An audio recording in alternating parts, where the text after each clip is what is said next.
UFC ဘန်ကူးဘောင်းပွဲစဉ်မှာပြိုင်ဘက်အပြောင်းလဲဖြစ်သွားတဲ့ Rainier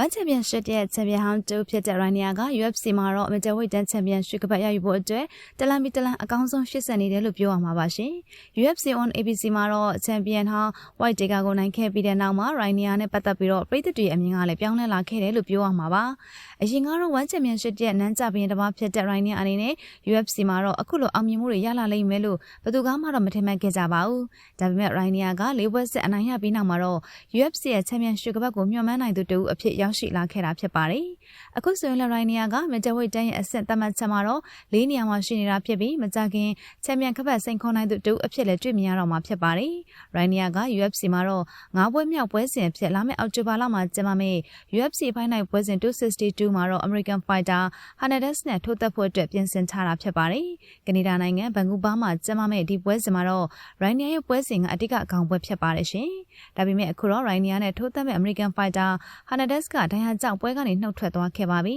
။ဒါကြောင့်လည်း Rainier ကအခုတော့ Hernandez ရဲ့နေရာမှာအစားထိုးဝင်လာတဲ့ American Fighter